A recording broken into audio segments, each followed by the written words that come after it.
నా 10th వేసే, నా డిగ్రీ వేసే, నా పిహెచ్డి వేసే. నేను ఇప్పుడు యేసును నేర్చుకోవాలి, నేను యేసుని అనుభవించాలి. అందుకే నేను చాలాసార్లు దేవుని సంబంధమైన విషయాలని, దేవుడికి మనకు ఉండే అనుబంధాన్ని, ఆయనతో మనకుండే సహవాసాన్ని, సాహచర్యాన్ని, మన జీవితంలో ఆయన నడిపింపుల్ని, ఆయన కదలికల్ని ఎక్కువ మాట్లాడతాను. నా ఉపదేశం ద్వారా మిమ్మల్ని ఆయనకు సమీపంగా తీసుకెళ్ళడానికి, ఆయనతో మీరు, మీతో ఆయన, ఆయనతో మీరు, మీతో ఆయన సహవాసంలోకి రావడానికి అనుకూలంగా ఉండేటట్టు నా ఉపదేశాన్ని నేను దేవుని ఆత్మ ద్వారా సిద్ధపరిచాను.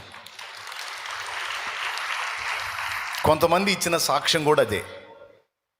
కొంతమంది ఇచ్చిన సాక్ష్యం ఏంటంటే, వాక్యం తెలుసు, వాక్యం ఆదికాండం నుంచి ప్రకటన గ్రంథం వరకు అనేకసార్లు చదివానన్నా, కానీ దేవునికి, ప్రభువుకి ఇంత సమీపంగా ఇంతకు మునుపు లేను, ఇప్పుడైతే నేను ఆయనకి సమీపంగా వెళుతున్నాను అన్న అనుభూతి నాకు కలుగుతుంది అని మా తల్లులు, మా తండ్రులు, కొంతమంది తల నెరసిన వాళ్ళు సాక్ష్యం ఇచ్చారు. ధన్యుణ్ణి. నాకు ముందున్న పెద్దల దగ్గర నేను నేర్చుకున్నది అదే, నా తర్వాత లైన్లోకి వచ్చిన బిడ్డలు కూడా నేను నేర్పగోరింది అదే. నేను వాక్యం అయి ఉన్న, సత్యం అయి ఉన్న యేసుని మీకు అనుభవపూర్వకంగా నేర్పాలనుకున్నాను. ఎందుకు చెప్పండి? రేపటి రోజున మనం వెళ్ళి ఆయనతోనే ఉండబోతున్నాం. సంఘ ప్రతిరూపము పరమ యెరూషలేము, సంఘ ప్రతిరూపము పరమ యెరూషలేము, సౌందర్య సియోనులో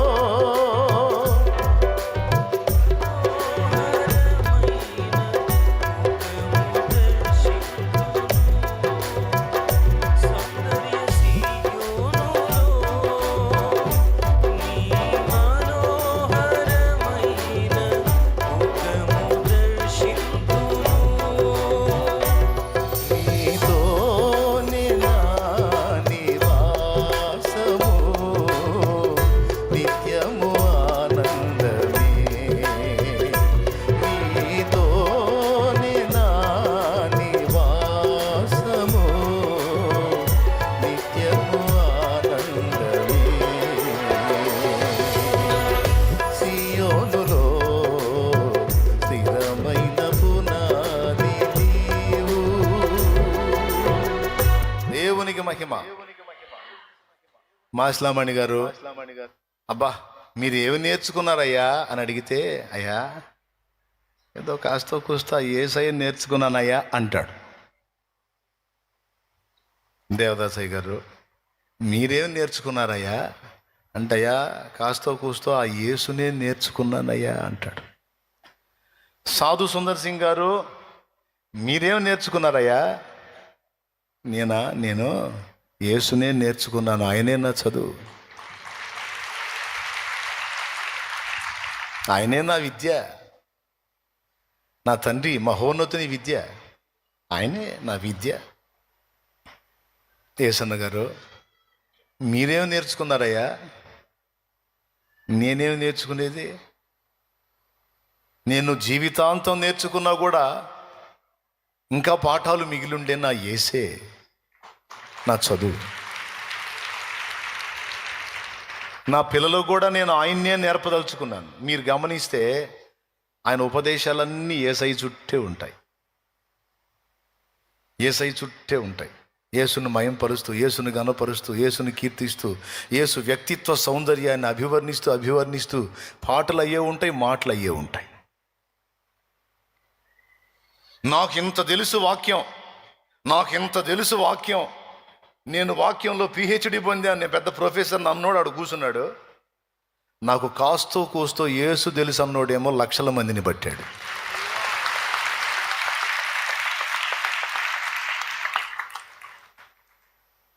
దేవునికి స్తోత్రం చెబుతారా? నాకు కాస్తో కూస్తో యేసయ్య తెలుసు అన్నోడేమో లక్షల మందిని పట్టాడు.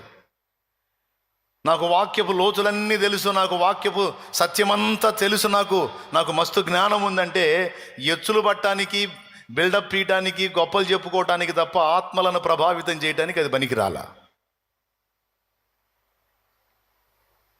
ఆత్మలను ఉజ్జీవింపజేయడానికి అది పనికిరాల. ఆ చదువు అది ఈ భక్తులను అడిగితే వీళ్ళకి కాస్తో కూస్తో అవగాహన ఉన్న యేసు ఆయన వ్యక్తిత్వ సౌందర్యాన్ని అభివర్ణించుట ద్వారా విస్తారమైన ఆత్మల్ని క్రీస్తు లోపలికి రప్పించగలిగారు. వాళ్ళని విశ్వాసంలో స్థిరపరచగలిగారు. వాళ్ళు వెళ్ళిపోయినా వీళ్ళు మాత్రం విశ్వాసంలో అలా నిలిచి ఉండేటట్టు సిద్ధపరిచారు. భక్త సింగ్ గారు, మీకేం తెలుసయ్యా? మీకు వాక్యపు లోతులు తెలుసా? నాకు కూడా యేసు ప్రభువే తెలుసయ్యా కాస్తో కూస్తో. ఏ భక్తుండన్నా మీరు అడగండి. మూర్తి గారు మీరేం చెబుతారు అంటే, ఆయన అయితే అచ్చంగా పాటే రాశాడు. మూర్తి గారు అచ్చంగా పాట, నా ఊసు నా భాష నా ఆశ నా యాస అంతా యేసే, జగమంతా యేసే, అంతా యేసే, జగమంతా యేసే, అంతా యేసే, జగమంతా యేసే, అంతా యేసే, జగమంతా యేసే. నా భాష నా ఊసు నా ఆశ నా యాస అంతా యేసే, జగమంతా యేసే, అంతా యేసే, జగమంతా యేసే. యేసు యేసు యేసు యేసు కాకపోతే ఇంకేం వాక్యం లేదంటాయా? ఇంక వాక్యం లేదా? పాత నిబంధనలు ఎన్ని పుస్తకాలు లేవు, కొత్త నిబంధనలు ఎన్ని పుస్తకాలు, అన్ని వదిలిపెట్టి యేసు యేసు అంటాడే. ఏందండి ఇది? నా కాంతి నా శాంతి జయంతి వర్ధంతి నా వర్ధంతి నా జయంతి. నా పుట్టుక వేసే, నా చావు వేసే, నా కాంతి వేసే, నా శాంతి వేసే. మీరు గమనించారో లేదో? యేసు పాదాలన్న పాట పాడేటప్పుడు నా అనుభవం అంతా యేసే అన్నాడు. గుర్తుందా? గుర్తులేదు కదా? మూర్తి గారు చెప్పిన మాట, నా అనుభవం అంతా యేసే, నా కాంతి నా శాంతి నా కాంతి నా శాంతి జయంతి వర్ధంతి నా వర్ధంతి నా జయంతి, జయంతి వర్ధంతి నా వర్ధంతి నా జయంతి. అంతా యేసే, జగమంతా యేసే, అంతా యేసే, జగమంతా యేసే, అంతా యేసే, జగమంతా యేసే, అంతా యేసే, జగమంతా యేసే. దేవునికి మహిమ. అయితే ఇప్పుడు పెద్దోళ్ళందరూ పరిశీలిస్తే, ఇప్పుడు నేను చెప్పిన ఆయన అయితే బైబిల్ మొత్తం వ్యాఖ్యానించాడు. బైబిల్ మొత్తం వ్యాఖ్యానించి నాకు బైబిల్లో ఇంత జ్ఞానం ఉందర్రా అన్లా. అది ఏముందిలే బాబు. ఆయన ఏమన్నాడు తెలుసా తన వాక్యాల్లో? బైబిల్లోని ప్రతి వచనం చాటున నేను యేసును వెతుకుతాను. ఎలా వెతుకుతానో తెలుసా? అట్లా నేను గ్రంథం చదివే ప్రతి వచనం వెనక నాకు యేసు కావాలి అని ఏడుస్తాను అన్నాడు.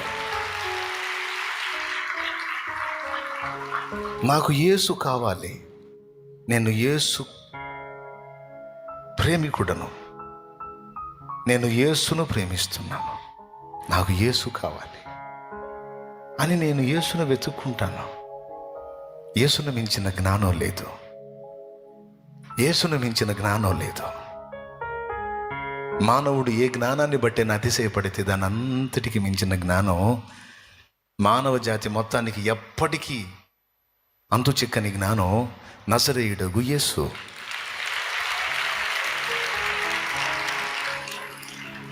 Praise the Lord. Shalem Raju అనబడే నేను కూడా ఆయననే చదువుతాను, ఆయననే నేర్చుకుంటాను, ఆయననే ఇష్టపడతాను, ఆయననే మీకు అందిస్తాను.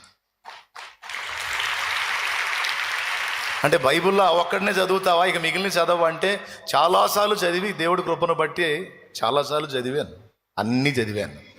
కానీ అన్నిట్లోనికి నాకు ఆకర్షణీయమైన వ్యక్తి పాత నిబంధనలో కానీ కొత్త నిబంధనలో కానీ సొలొమోను కంటే గొప్పవాడు, దానియేలు కంటే గొప్పవాడు, అబ్రహాం, ఇస్సాకు, యాకోబుల కంటే గొప్పవాడు, ఆదాము కంటే గొప్పవాడు, ప్రసిద్ధిగాంచిన ఏ రాజు కంటే, దావీదు కంటే గొప్పవాడు, భక్తుల కంటే గొప్పవాడు నజరేయుడగు యేసు.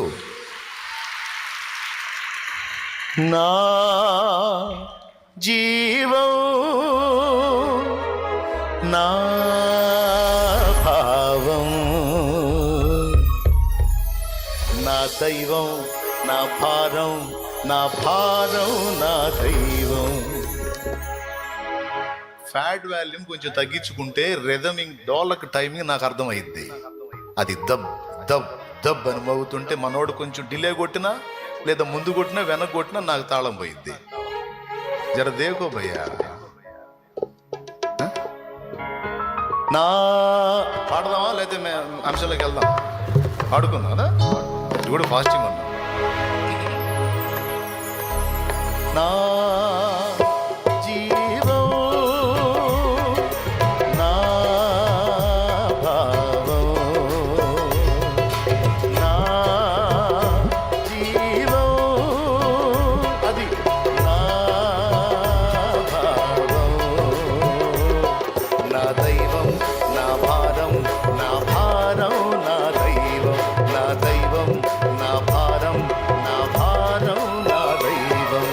అంతా యేసే, జగమంతా యేసే, అంతా యేసే, జగమంతా యేసే, అంతా యేసే, జగమంతా యేసే, అంతా యేసే, జగమంతా యేసే. నా భాష, నా ఊసు, నా ఆశ, నా యాస, అంతా యేసే. జగమంతా యేసే, అంతా యేసే, జగమంతా యేసే, అంతా యేసే, జగమంతా యేసే, అంతా యేసే, జగమంతా యేసే. దేవునికి మహిమ. ఇప్పుడు ఇక చెప్పే 4 ముక్కలు జాగ్రత్తగా వినండి. టపా టపా టపా చెప్పేస్తాను, ఇక మీరు వెళ్ళిపోతురు. కానీ టైం అయిపోయినట్టుందిగా. కానీ ఇది అద్భుతమైన అంశం. ఎవరి అంశం అంటే యేసు. ఇప్పుడు పరిశుద్ధతను గూర్చి రోమాపత్రికలో చాలా విషయాలు రాశాడు, పేతురుపత్రికలో రాశాడు. పరిశుద్ధంగా ఉండాలి, మీరు పరిశుద్ధంగా ఉండాలి, మీరు పరిశుద్ధులు, మీరు పరిశుద్ధులు అని చెప్పి తెగ రాశాడు. అబ్బా, పరిశుద్ధంగా ఉండాలా? సరే, యాకోబు రాసిన పత్రిక 3వ అధ్యాయంలో వినండి బాగా. యాకోబు రాసిన 3వ అధ్యాయంలో, రే 4 జాగ్రత్త కాపాడుకుంటారు బాబు అన్నాడు యాకోబు అన్న. దేవునికి స్తోత్రం. వినటానికైతే వింటున్నాం, కానీ అది అనుసరించాలంటే వాళ్ళగట్లా. ఎంత జాగ్రత్త చేసుకున్నా ఎక్కడో చోట జారిపోతుంది మాట. పరిశుద్ధంగా ఉండాలి, పరిశుద్ధంగా ఉండాలంటే సరే, శారీరక కార్యాలు ఏం చేయకపోయినా నోరో, కళ్ళో, చేతలో, నడతలో ఎక్కడో చోట అపవిత్రత అంటుతుంది, కనీసం తలంపుల్లోనైనా. ఎట్టుంటుందంటే మదన పడుతున్నాం. పత్రికల్లోనేమో ఇట్లా ఉండాలి, ఇలా ఉండాలి, ఇలా. ఇందాక నేను స్టార్టింగ్లో చెప్పిన మాటలు కూడా భయం కొలిపాయి కదా, అవునా? రైట్. ఒక చిన్న విషయం చూద్దాం మీకు. యేసు ప్రభుని కొత్తగా నమ్ముకున్నప్పుడు అన్ని విషయాల్లో పర్ఫెక్ట్గా ఉన్నానన్నా అన్నోళ్ళు చేతులు ఎత్తండి. యేసు ప్రభుని కొత్తగా నమ్ముకున్న దినాల్లో చాలా వరకు లోకాశలకు దూరంగా, పరిశుద్ధతకు సమీపంగా, దేవుని మార్గంలో ఆనందంగా నడుస్తున్న అనుభవాలు నాకు ఉన్నాయి అన్నోళ్ళు చేయొత్తండి. నేను 2 చేతులు ఎత్తుతా. యేసు ప్రభుని కొత్తగా నమ్ముకున్న తొలి దినాల్లో ఉన్నారా?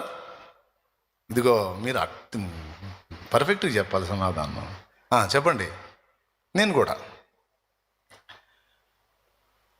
సంవత్సరాలు గడిచే కొద్దీ మనకు బైబిల్ నాలెడ్జ్ పెరిగింది. వాక్యాలు తెగింటున్నాం, ఏడబట్టిన వాక్యాలే. వినే కొద్దీ వాస్తవంగా పర్సంటేజ్ పెరగాలి, అవునా? నీతి నియమాల్లో, సత్ప్రవర్తనలో, అన్ని విషయాల్లో డోస్ పెరగాలి. ఇప్పుడు పెరిగిందా తరిగిందా? తరిగిందన్నోళ్ళు షో చేయకుండా నిజం చెప్పండి. తరిగిందన్నోళ్ళు చేరు. ఇదేంది రివర్స్ అయింది? ఇదేందండి రివర్స్ అయింది? ఏందండి పాయింటా కదా? ఏమీ తెలియని ఆ తొలి రోజుల్లో కొద్ది గొప్ప తెలిసిన ఆ కొంచెం నాలెడ్జ్లోనేమో పర్ఫెక్ట్గా ఉన్నాం. అప్పుడు సీరియల్ చూడలేదు, సినిమా చూడలేదు, ఇంతంత రాక్షస తలకాయ అంత టీవీలు పెట్టుకున్నా కూడా చూడలేదు. వాటిని పక్కింట్లో టీవీ మోతుంటే సాతానా పో యేసునామములో హల్లెలూయా హల్లెలూయా హల్లెలూయా అన్న అనుభవాలు ఉన్నాయి. కనీసం రోడ్డు మీద నడుస్తుంటే ఎవరన్నా చూసినప్పుడు ఏదన్నా దుష్టాలోచన వస్తే చీ సాతానా యేసునామములో అనుకుంటా తిరిగారు. అసలు ఇంకా చెప్పాలంటే ఇటు చూస్తే ఆకర్షింపబడుతుంటే అటు చూడటమే మానేసిన అనుభవాలు ఉన్నాయి. అవతలాలు నోరుసారి మాట్లాడుతుంటే హల్లెలూయా స్తోత్రం స్తోత్రం స్తోత్రం ప్రభువా హల్లెలూయా తండ్రి నాయనా అన్న అనుభవాలు ఉన్నాయి. తెలియని దినాల్లో. ఇప్పుడు తెలిసే కొద్దీ ప్రసంగాలు వింటున్న కొద్దీ ఇంకెక్కువ కావాల్సింది ఎట్లా అయిపోయిందంటే, అవతల ఆమె ఏదన్నా తిట్టిందనుకో, షేర్ అంటే ఏమి ఇంకా సవా షేరేసి కొడతా. అసలు ఏం జరుగుతుంది? ఏంటి? ఎందుకు ఇట్లాగ అయిపోయింది? ఏమండి నేను చెప్తా, నాకు అర్థమైంది చెబుతా. నేనేదో పెద్ద మేధావిని, ప్రపంచ జ్ఞాని నేను చెప్పను, కానీ నాకు అర్థమైన రహస్యం నేను చెప్తా. ఆ దినాల్లో మనకి దావీదు తెలీదు, అబ్రహాం తెలీదు, ఇస్సాకు తెలీదు, యాకోబు తెలీదు, మోషే తెలీదు, వీళ్ళు దానియేలు తెలీదు.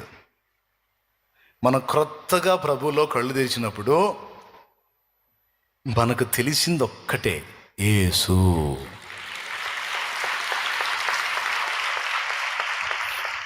ఎంతమంది ఒప్పుకుంటారు?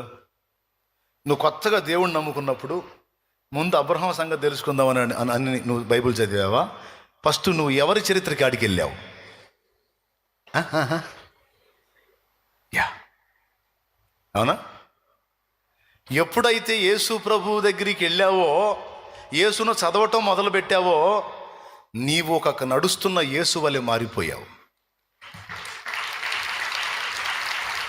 నేను ఒక నడుస్తున్న యేసు వలె మారిపోయాను. కరుణామయుడి సినిమాలో మ్యూజిక్ ఒక్కటే తక్కువ మనకి. దేవునికి స్తోత్రం, హల్లెలూయా, అవునా? మ్యూజిక్ ఒక్కటే తక్కువ. ఇక నడిచినా, మాట్లాడినా, మోకాళ్ళు వేసినా, అవునా? మళ్ళీ ఇది యాక్షన్ కాదు, రియలే. తెచ్చిపెట్టుకున్నది కాదు, నటన అంతకన్నా కాదు, రియలే. ఇంకా చెప్పాలంటే మనకి ప్రభు ఇచ్చిన దర్శనాలు కానీ, ప్రభు మనతో మాట్లాడిన విధానం కానీ అదంతా సూపరు. ఓ రకంగా చెప్పాలంటే పర్ఫెక్ట్గా మండాం. దేవునికి స్తోత్రం, హల్లెలూయా. తర్వాత ఇప్పుడు యేసు ప్రభుని చూసి యేసులాగా మాట్లాడటం, యేసులాగా ఎందుకంటే మనకి స్టార్టింగ్ యేసే కదా ఆధారం. నువ్వు క్రొత్తగా చర్చికి వచ్చినప్పుడు నీకు ఫస్ట్ మెయిన్ ఎవరు? యేసు ప్రభువే. ఇక విన్న స్టోరీ ఆయిందే, చదివింది ఆయిందే, పాట ఆయిందే, మాట ఆయిందే. ఆ ఒక్కడే ఉన్నప్పుడు మన జీవితంలో, ఆ ఒక్కటి నాలెడ్జే మనకు తెలిసినప్పుడు ఆయన వలె ఉండటానికి మనం ప్రేరేపించబడ్డాం, ప్రోత్సహించబడ్డాం, నడిచాం. దాదాపు ఆ అనుభవం ఎలా ఉందంటే 100కి 90 మార్కులు పడ్డాయి. జస్ట్ ఒక 10 తేడా, 100కు 90 పడ్డాయి. ఆ తర్వాత దావీదు చదివాం. ఈయన దావీదు కుమారుడు అనిపించుకున్నాడు. దావీదు సంగతి ఏందని చదివితే దావీదు అన్ని విషయాల్లో పర్ఫెక్ట్గా ఉన్నాడు, కానీ ఊరియా భార్య బత్షెబా దగ్గర పడి లేచాడు. అక్కడ ఒక ఆధారం చిక్కింది మనకి.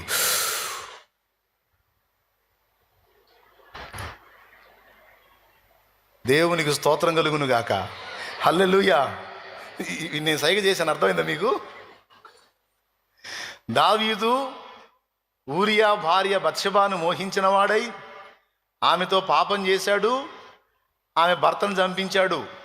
అంటే సింపుల్గా చెప్పాలంటే పడి లేచాడు, తిరిగి మళ్ళా దేవుణ్ణి హత్తుకున్నాడు.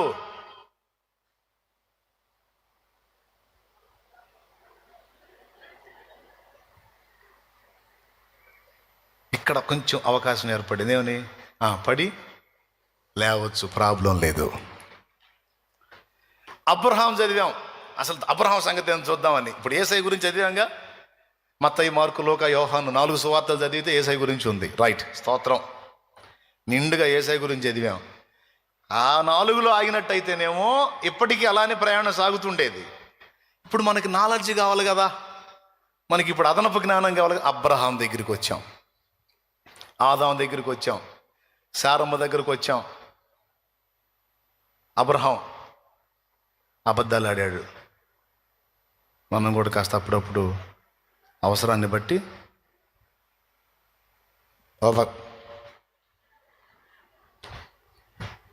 ఏం కదా, అబ్రహాం ఆడాడుగా, స్తోత్రం. వాళ్ళ కొడుకు ఇస్సాకు కూడా ఆడాడు. ఆపద్ధర్మాన్ని బట్టి అబద్ధం తప్పదు, వాళ్ళే ఆడారు. కేంద్ర బిందువుగా ఉన్న యేసు ప్లేస్లోకి మిగిలిన భక్తులు వచ్చి జాయిన్ అయ్యేసరికి అక్కడ కొంచెం తారుమారు అయిపోయిందండి. ఎంతమంది దీన్ని ఒప్పుకుంటారు? జారిపడ్డ భక్తులు యాకోబు జీవితం చూసుకుంటే ఇంకా అవకాశాలు. ఇవన్నీ వచ్చి జాయిన్ అయినప్పుడు, వీటన్నిటి జ్ఞానం మనకు లభించినప్పుడు, అంతకుముందు మనకు తెలిసిన జ్ఞానం యేసు ఒక్కడే అయినప్పుడేమో మన లెక్కలన్నీ పర్ఫెక్ట్గా ఉన్నాయి. ఇక మిగిలిన జ్ఞానం అంతా వచ్చి మన మెదడులోకి జాయిన్ అయినప్పుడు ఇక బలహీనతలకి, పడి లేవడానికి అవకాశాలు ఏర్పడ్డాయి.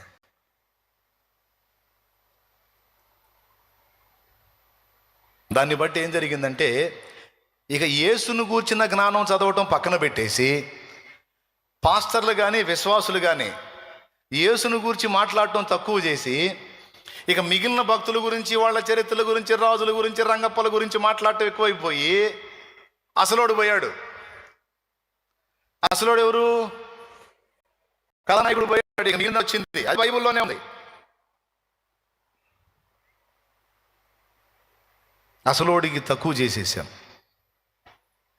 ఇప్పుడు మనకు అనుభవ జ్ఞానం ఎవరు? యేసు. ఇప్పుడు యేసును అనుభవించడం బాగొట్టి అబ్రహామును అనుభవించాం, అబద్ధాలు నేర్చుకున్నాం. దావీదు బాగా విని విని విని దావీదును అనుభవించాం, ముసుగులో పాపాలు మొదలుపెట్టాం. జోక్గా చెప్తున్నాను కానీ ఇది సీరియస్ మ్యాటర్.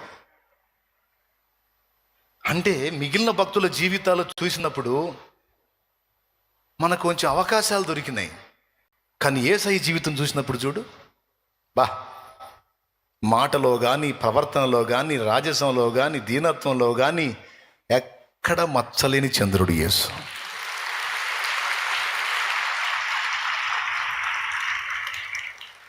ఏమయ్యా, మూర్తి గారు, బైబిల్ మొత్తం వ్యాఖ్యానం చేశావు,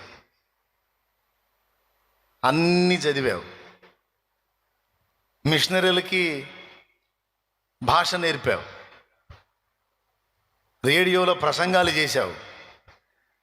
ఇంత అబ్రహామును తెలుసు, ఇస్సాకు తెలుసు, యాకోబు తెలుసు, దావీదు తెలుసు, ఇశ్రాయేలు రాజులు తెలుసు, రంగపల్లి తెలుసు, అందరూ తెలుసు. వీళ్ళందరినీ తెలుసుకొని చివరికి మళ్ళా వచ్చి నాకు ఇవన్నీ కాదు, నాకు యేసు కావాలి అన్నావేందయ్యా? అంటే వాళ్ళు ముసలోళ్ళు మామూలు కాదు.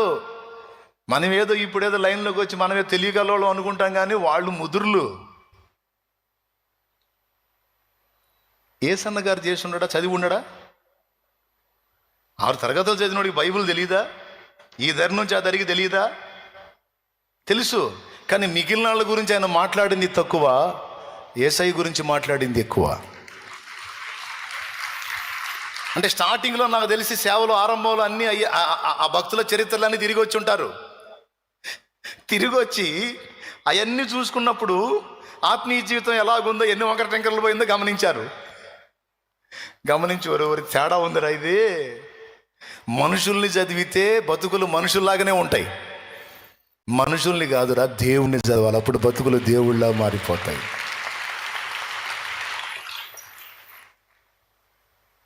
ఏమన్నా అర్థమైందా నేను చెప్పింది మీకు? ఎంతమందికి అర్థమైంది? అబద్ధాలు ఆడకూడదు, నిజం చెప్పండి. అందుకని ఏం చేశాడు తెలుసా? పెద్దనా గట్టిగా పట్టుకున్నాడు యేసయ్యని. నా యేసు రాజా రాజా రాజా రాజా రాజా రాజా. ఈ కదిలితే యేసు, మెదిలితే యేసు. మన బంధము అనుబంధము, మన బంధము అనుబంధము, విడదీయగలరా ఎవరైనను మరి ఏదైనను, విడదీయగలరా ఎవరైనను మరి ఏదైనను. రాజా జగమెరిగిన నా యేసు రాజా, రాజా జగమెరిగిన నా యేసు రాజా. నేను కూడా పరిశోధన చేశా. వీళ్ళేందిరా స్టార్టింగ్లో అన్ని తిరిగి వచ్చి చివరికి యేసు అని కాడ ఆగారు. అబ్రహాం ఎటుపోయాడు, ఇస్సాకు ఎటుపోయాడు, యాకోబు ఎటుపోయాడు, దావీదు ఎటుపోయాడు, ఆసా ఎటుపోయాడు, హిజ్కియా ఎటుపోయాడు, యోతాం ఎటుపోయాడు, గిద్యోను ఎటుపోయాడు, మోషే ఎటుపోయాడు, కొత్త నిబంధనలో పౌలు, పేతురు, యోహాను, యాకోబు వీళ్ళందరూ ఎటుపోయారు? అందరిని వదిలిపెట్టి చివరి ఘట్టానికి వచ్చేటప్పటికి యేసురా యేసు అన్న కాడికి వెళ్ళారేంది? అంటే మిగిలిన మనుషులందరి జీవితాలు చదివి, మిగిలిన అందరి మనుషుల జీవితాలు చదివి ఆ అనుభవ జ్ఞానం పొంది గెలవగలిగామా, ఓడగలిగామా అంటే పడతాలు లెగుస్తా పడతాలు లెగుస్తా పడతాలు లెగుస్తా, మళ్ళీ వాళ్ళ చరిత్రలో చదువుతా వాళ్ళు పడ్డట్టే పడతా, వాళ్ళు లేచినట్టే లెగుస్తా నడుస్తుంది. బే వీళ్ళు కాదు, యేసు ప్రభు దగ్గరికి వద్దాం అని ఇక యేసును ధ్యానించి, యేసును చదివి, యేసుతో సహవాసం, వాక్య సహవాసం, యేసును గూర్చి యేసు వైపు చూస్తూ మొదలుపెట్టిన తర్వాత అలా నిలబడిపోయింది భక్తి జీవితం. స్ట్రైట్గా నిలబడిపోయింది. నా ధ్యానం, నా ధ్యాస, నా ఆశ, నా ఊసు, నా భావం, నా భారం నా యేసే. ఇంకెటు పోకూడదురా. గిద్యోను గురించి చెప్పొచ్చు, కానీ గిద్యోను కాదు, నాకు యేసు మాదిరి. అబ్రాముని గురించి చెప్పొచ్చు, కానీ అబ్రాం కాదు, నాకు యేసు కావాలి. దావీదుని గురించి చెప్పొచ్చు, కానీ దావీదు కాదు, నాకు యేసు. ఇప్పుడు చెప్పండి, నేర్చుకోవాల్సిన చదువు ఎవరు? ఆ యేసును మాత్రమే తెలుసుకున్నప్పుడు ఎట్టుంది మన పరిస్థితి? ఇప్పుడు యేసును కాక మిగిలినవన్నీ తెలుసుకున్నప్పుడు ఎట్టుంది? వాళ్ళ బతుకులు ఎట్టున్నాయి, మన బతుకులు ఎట్టనే తగలబట్టి. మరి యేసు ఎవరు? దేవుడా మానవుడా? మానవుడు మరియు దేవుడు. అందుకే అందరి పుస్తకాలేమో 1-2 ఇచ్చి యేసయ్య ఒక్కటి పుస్తకాలు 4 ఇచ్చాడు దేవుడు. అంటే మిగిలిన అన్నిటికంటే కూడా 4 అంతలు ఎక్కువగా యేసును చదవండర్రా అని. యేసును అనుభవించాలి, యేసుతో సహజీవనం చేయాలి. రేపు పరలోకం పోయినాక మనం అబ్రాహాముతో, ఇస్సాకుతో, యాకోబుతో వీళ్ళందరితో కాదు, మనం యేసుతో ఉండాలి. ఇప్పుడు ఏమేమి అనుభవించాలి? యేసును అనుభవించాలి, యేసు ప్రేమను అనుభవించాలి, యేసు న్యాయాన్ని అనుభవించాలి, యేసు రౌద్రాన్ని అనుభవించాలి. ఆ జ్ఞానం రావాలి. యేసయ్య ప్రేమను గూర్చిన జ్ఞానం నీకు వచ్చిందా? యేసయ్య మంచితనాన్ని గూర్చిన జ్ఞానం నీకు వచ్చిందా? యేసు రోషాన్ని గూర్చిన అనుభవ జ్ఞానం నీకుందా? నువ్వు అనుభవించాలి యేసుని. ఇది చాలా కీలకమైన మాట. ఒక్క మాటే, దీనికి బోల్డ్ అంత ప్రసంగం అవసరంలా, సరిపోయింది. మన అనుభవ సారం యేసయ్య ఉండాలి.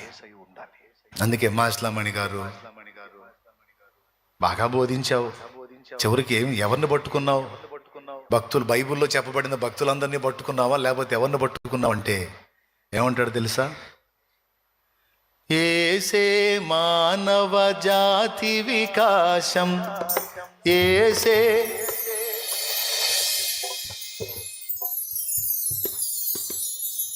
ఏందండి భక్తుల నీతి విలాసం, యేసే ప్రజాపతి పరమేశం, భాసుర క్రైస్తవ శుభనామం, రండి సువార్త సునాదముతో, రంజిలు సిలువని నాదముతో, తంబుర సితార నాదముతో, ప్రభు యేసు దయానిధి సన్నిధికి, ప్రభు యేసు దయానిధి. దేవునికి మహిమ.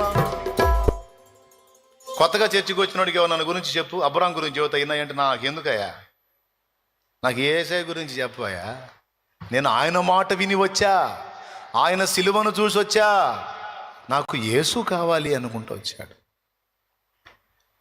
మొదట నీకుండిన ప్రేమను వదిలితివి, ఇప్పుడు యేసుతో పక్కకు తొలిగిపోయి మిగిలిన వాళ్ళందరూ వచ్చి జాయిన్ అయ్యారు. ఇప్పుడు మొత్తాన్ని మళ్ళీ పక్కకు పంపించి మళ్ళీ ఇప్పుడు యేసయ్యని గట్టిగా పట్టుకోవాల్సిన సమయం ఆసన్నమైంది. మనం పర్ఫెక్ట్గా నిలబడాలంటే మనకు అద్భుతమైన మాదిరి, మార్గదర్శి ప్రభు అయిన యేసుక్రీస్తు. ఆనాడు అంత నిగ్రహ శక్తి, అంత పట్టుదల, అంత భారం, అసలు ఎట్లా వచ్చింది మనకది? ఇంత చిన్న పొరపాటు జరిగిన వెంటనే వెళ్ళి దేవా నన్ను క్షమించని ఒప్పుకునే తత్వం, నశించిపోతున్న ఆత్మలకు కదిలిచ్చి యేసయ్యని గురించి చెప్పిన ఆ అనుభవం ఇప్పుడేది? ఎందుకని లేదు? యేసు కనుమరుగైపోయాడు భక్తుల జీవితాల్లో. ఆ ప్లేస్లోకి మిగిలిన భక్తులందరూ వచ్చి జాయిన్ అయ్యారు. నేను అంటున్నాను, వాళ్ళు వేస్ట్ అని నేను అనట్లా, వాళ్ళు అనవసరం నేను అనట్లా, వాళ్ళు అవసరమే కొన్ని అనుభవాలకి. కానీ అన్ని అనుభవాలకి సత్యమై ఉన్న యేసు కావాలి. అయిపోయింది. ఏం కావాలి? సత్యమై ఉన్న యేసు కావాలి. చెప్పిన విషయం ఎంతమందికి అర్థమైంది? మీరు ఉపవాసం ఉన్నారు, మిమ్మల్ని ఎక్కువ సాగుగొట్టదలుచుకోలేదు, దేవునికి స్తోత్రం. అందుకని ఇప్పుడు ఒక రహస్యాన్ని బహిర్గతం చేశా. మన ఆత్మీయ జీవితంలో భక్తులందరూ అవసరమే, కానీ అందరికంటే ఎక్కువ అవసరం యేసయ్య. దాన్ని విస్మరించాం. పాస్టర్లను అడుగుదాం. బైబిల్ మొత్తంలో సువార్తలు ఎక్కువగా చదువుతామా, మిగిలిన పుస్తకాలు ఎక్కువ చదువుతామా? సువార్తలు ఎక్కువ చదువుతామా, మిగిలిన పుస్తకాలు ఎక్కువ చదువుతాం? అబద్ధాలు ఆడకుండా నిజం చెప్పాలి. ఏది ఎక్కువ చదువుతాం? సువార్తలు చదివేది ఏముంది మనకు తెలుసుగా. సువార్తలు పాస్టర్లను అడుగుదాం, మీరు చెప్పండి. మిగిలిన పుస్తకాలే సువార్తలు ఎందుకని ఎక్కువ చదవం?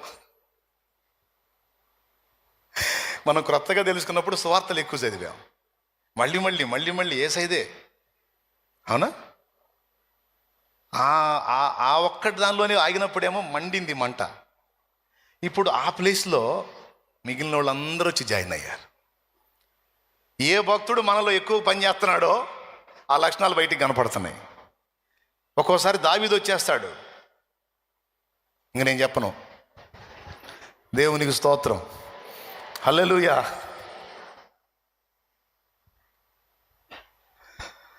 అబ్రహాం వచ్చినప్పుడు అబద్ధాలు, మోషే వచ్చినప్పుడు కోప్పడి తిట్టడాలు, సొలొమోను వచ్చినప్పుడు ఇంకొక అనుభవం. నేను అంటున్నాను, వీళ్ళందరూ భక్తులు అవసరమేలే కానీ వాళ్ళ చరిత్రలు తెలుసుకోమని దేవుడు ఇచ్చాడులే కానీ అన్నిటికంటే ముఖ్యంగా మనమందరము సత్యమును గూర్చిన అనుభవ జ్ఞానము గలవారమై ఉండవలెనని ఆయన ఇచ్చయించుచున్నాడు. అసలు దేవుడేం కోరుతున్నాడు? సత్యమై ఉన్న యేసును గూర్చిన అనుభవ జ్ఞానం నీవు పొందాలని కోరుతున్నాడట. అది రహస్యం. దేవుడొక్కడే, దేవునికి నీ నరులకును మధ్యవర్తి ఒక్కడే, ఆయన క్రీస్తు యేసును నరుడు. ఈ నరుడి గురించి నువ్వు తెలుసుకోవాలి. ఈ నరుడు నీ నరాన ఎక్కాలి.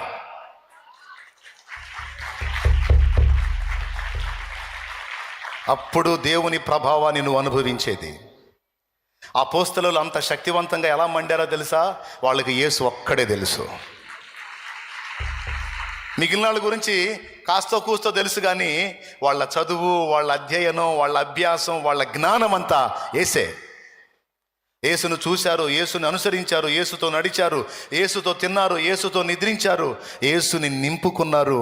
అందుకే వారు నడిచినప్పుడు యేసు లాంటి శక్తి ఉత్పన్నమైంది, యేసు లాంటి ప్రభావం ఉత్పన్నమైంది, యేసు లాంటి జీవం ఉత్పన్నమైంది. వారి మాటలో యేసులో ఉన్న జీవం ఉంది, వారి చేతి స్పర్శలో యేసులో ఉన్న జీవం ఉంది.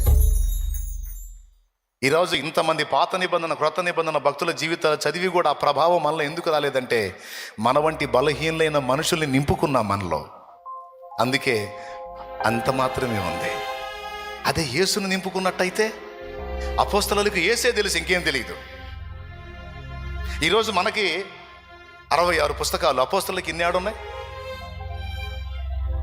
యేసును ధరించుకున్న వాళ్ళు రాసినవి లేఖనాలు అయ్యాయి.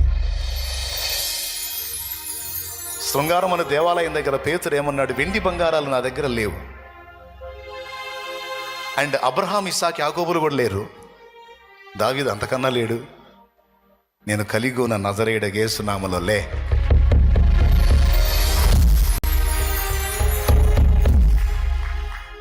దేవునికి మహిమ కలుగును గాక. ఇప్పుడు చూడండి, యేసుని తప్ప అన్ని చదువుతాం. పాస్టర్లు పత్రికలు ఎక్కువ చదువుతారు, ప్రవక్తల పుస్తకాలు ఎక్కువ చదువుతారు. ఎందుకు? నాలెడ్జ్ కోసం. ఏవి రిస్క్గా ఉన్నాయో అవి చదువుతారు. ఎందుకు? పాస్టర్కి ఇవన్నీ తెలిసి ఉండాలి, ఎవడన్నా అడిగితే మళ్ళీ పరువు పోయిద్ది, అందుకని ఇవి చదువుకొని ఉంటే ఎవడన్నా అడిగిన ఇబ్బంది ఉండదని సరుకు కోసం రిస్క్ పుస్తకాలన్నీ చదువుతారు. బుర్రలో అవే నింపుకోవాలని ఆశిస్తారు. కానీ నేను అంటున్నాను, అవి నింపుకుంటే వాటి నుంచి వచ్చే ప్రభావం కొంత, కానీ యేసును గూర్చిన సందేశం, సమాచారం, యేసును గూర్చి నువ్వు నింపుకున్నట్టయితే, యేసే నీ అనుభవ జ్ఞానం అయితే నీ చేతులు ప్రభావంతో నింపబడతాయి, నీ నడతలు ప్రభావంతో నింపబడతాయి, నీ ఆలోచనలు ప్రభావంతో నింపబడతాయి, నీ వాక్కు శక్తివంతమైంది. యేసు ఎలాగో అలాగే. ఈవేళ పరిశుద్ధాత్మ మన ముందు వ్యక్తపరిచిన ఈ రహస్యాన్ని మనందరి హృదయాల్లో దేవుని ఆత్మ స్థిరపరచునుగాక. ఆమేన్. నేను ఒక నిర్ణయం చేసుకున్నాను ఈవేళ. పరిశుద్ధాత్మ వ్యక్తపరిచిన ఈ సత్యాన్ని బట్టి నేను ఏం చెప్పమంటావా అని కూర్చుంటే నన్ను అనుభవించమని చెప్పవా వాళ్ళకి అంటాడు. నన్ను అనుభవించమని చెప్పరా, నన్ను కూర్చిన అనుభవ జ్ఞానం పొందమని చెప్పు. వాళ్ళు నన్ను ఒక్కడిని పక్కన పెట్టి మిగిలిన అనుభవాలన్నీ పొందుకుంటున్నారు. నేను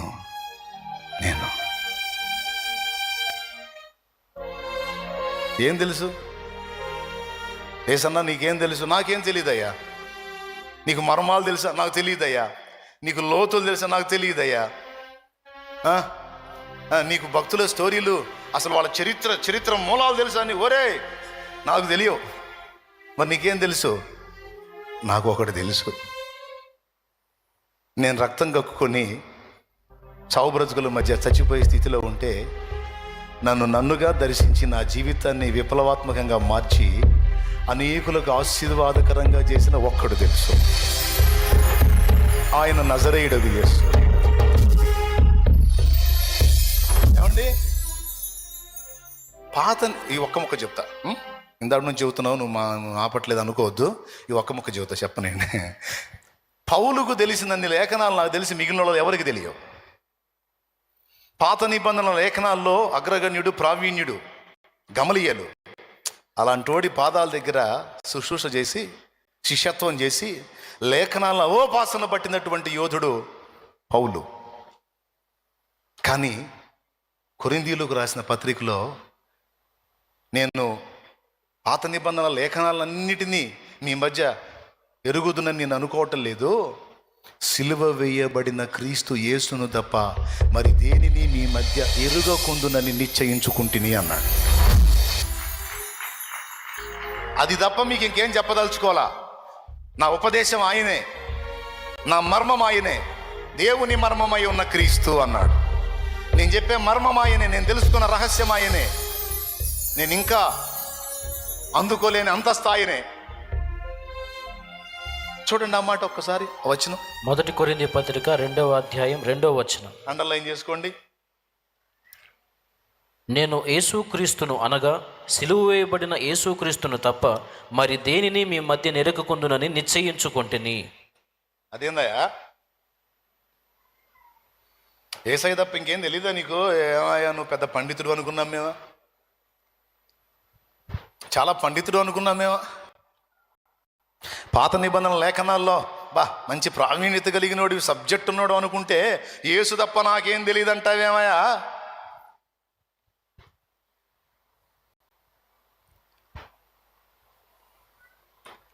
బైబిల్లో సబ్జెక్ట్ ఉంది గొప్పతనానికి, హెచ్చింపుకి, ఉప్పొంగటానికి. కానీ యేసు ఉప్పొంగనీయడు. యేసు మనల్ని క్రమపరుస్తాడు. అందుకే భక్తులు బైబిల్ మొత్తం తిరిగి చివరికి వచ్చి, నేను అన్ని ఊళ్ళు తిరిగి చిలకలూరుపేట వచ్చినట్టు, దేవునికి స్తోత్రం, ఊళ్ళన్నీ తిరిగి పేటకు వచ్చినట్టు భక్తులందరూ బైబిల్ మొత్తం ఈ దగ్గర నుంచి అదరికి తిరిగి వచ్చి యేసే దగ్గరికి వచ్చి ఆగి ఇక యేసుతో నిలబడిపోయారు. శక్తి పౌల్లో లేదు, శక్తి దానియేల్లో లేదు, శక్తి దావీదులో లేదు, శక్తి అబ్రాహాములో లేదు, శక్తి ఇస్సాకులో లేదు, శక్తి యాకోబులో లేదు, శక్తి పేతురులో లేదు, శక్తి యేసులో ఉంది. యేసే మన ధ్యానం. దేవునికి మహిమ. స్పష్టంగా అర్థమైంది అన్నాడు చేతులు ఎత్తండి. చాలు, లేచి నిలబడండి. చాలు, లేచి నిలబడండి. అందుకే అన్నీ వదిలిపెట్టి అరణ్య యాత్రలోన నా దాగు చోటు నీవే, నా నీటి ఓట నీవే, అతి కాంక్షణీయుడా ఆనుకొనిద నీ మీద అని పాడుకున్నాను.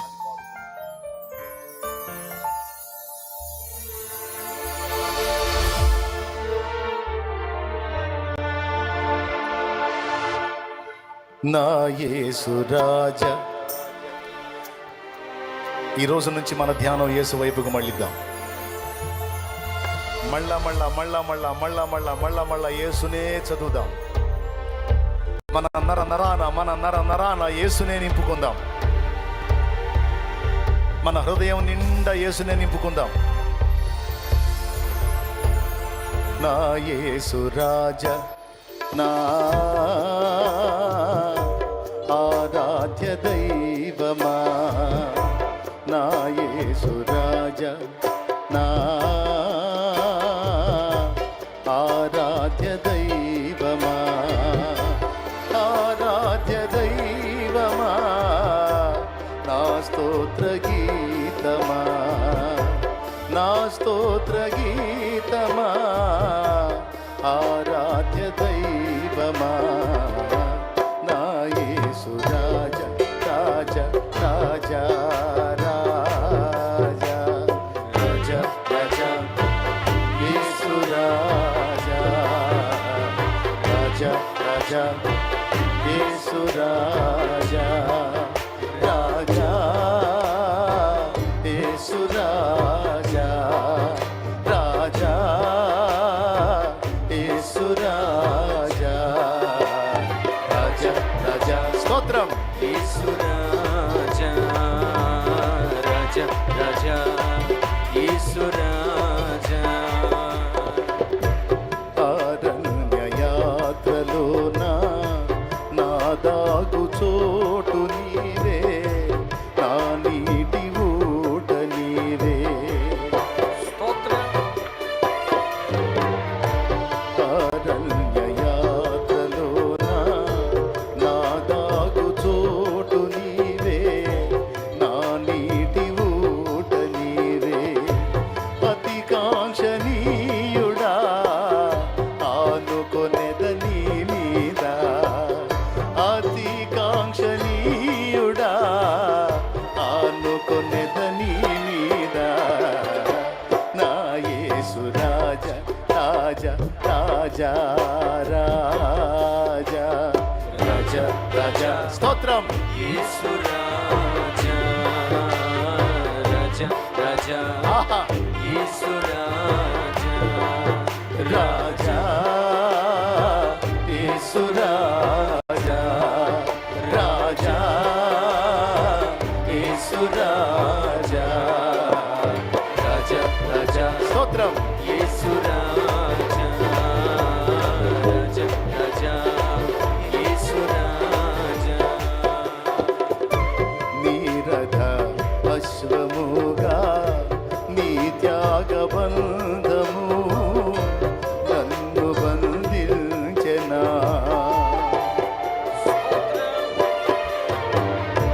నీరథ అశ్వముగా నీ త్యాగబంధము నన్ను బంధించెనా.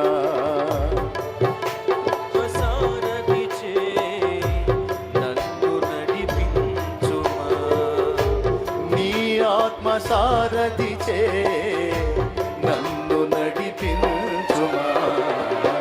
నా యేసు రాజా రాజా రాజా రాజా రాజా రాజా అందరం యేసు రాజా నా రాజు యేసు, రాజా రాజా ఆహా.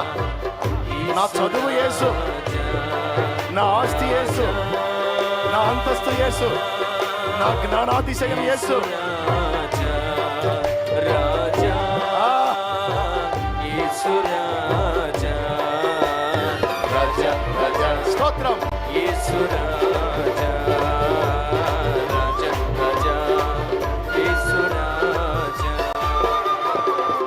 వేటగాని ఉరి నుండి నన్ను విడిపించిన కనికర స్వరూపుడా. యేసయ్యా వేటగాని ఉరి నుండి నన్ను విడిపించిన కనికర స్వరూపుడా. నా కన్నీటిని నాట్యముగా మార్చితివా, నా కన్నీటిని నాట్యముగా మార్చితివా.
రథ అశ్వముగా నీ త్యాగబంధము నన్ను బంధించెనా. నీ ఆత్మసారథిచే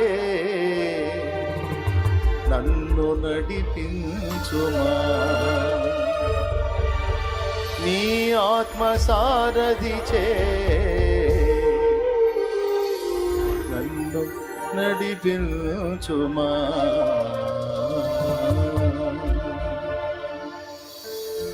ప్రార్థన. స్తోత్రములు స్తోత్రములు స్తోత్రములు తండ్రి. ప్రేమ కలిగిన దేవా, దయ కలిగిన మా తండ్రి, నీకు వందనాలయ్యా. ఈ ఉపవాస కోరికల్లో ఓ ప్రాముఖ్యమైన విషయాన్ని మా ముందుకు తీసుకొని వచ్చావు తండ్రి. ఆ ప్రారంభ రోజుల్లో నిజంగా నీవు తప్ప మాకెవరూ తెలియదయ్యా. ఏ బైబిల్ జ్ఞానం లేదయ్యా. నీ ఊసే, నీ ఆలోచనే, నీ మాటలే, నీ పాటలే మమ్మల్ని నీ కొరకు నిలిపాయి తండ్రి.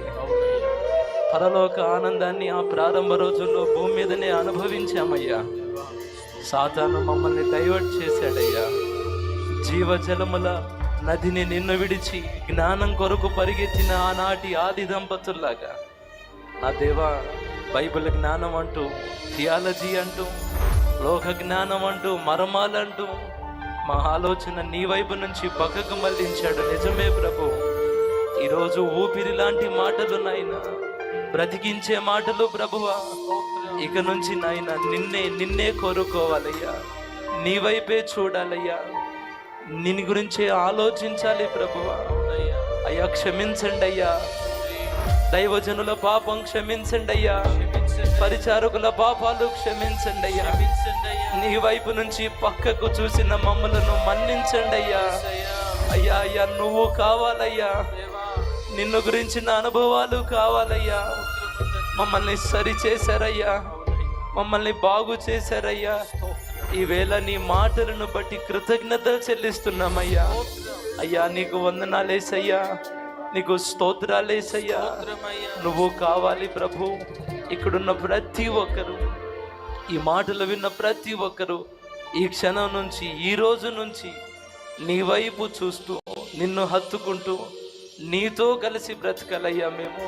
అయ్యా కృప చూపండి. ఈ మాటలు నీ దాసుని ద్వారా మాకు అందించావయ్యా. ఆహారాన్ని పక్కన పెట్టి నీ సన్నిధిలో ఉన్నందుకు ఓ ప్రాముఖ్యమైన విషయాన్ని మా ముందుకు తెచ్చావు నాయనా. నీకు స్తోత్రాలయ్యా. పాదాభివందనాలు చేస్తున్నాం తండ్రి. కృతజ్ఞతలయ్యా. నీకే వందనాలు తండ్రి. నీకే స్తోత్రాలు చెల్లిస్తూ ఈ మాటలు మా హృదయాల్లో స్థిరపరిచి ఆ విధంగా మేము బ్రతికేటట్టుగా ఈ రోజు నుంచి, ఈ క్షణం నుంచి మమ్మల్ని మార్చమని యేసు నామములో అడిగి ప్రార్థించి వేడుకుంటున్నాం తండ్రి. ఆమేన్.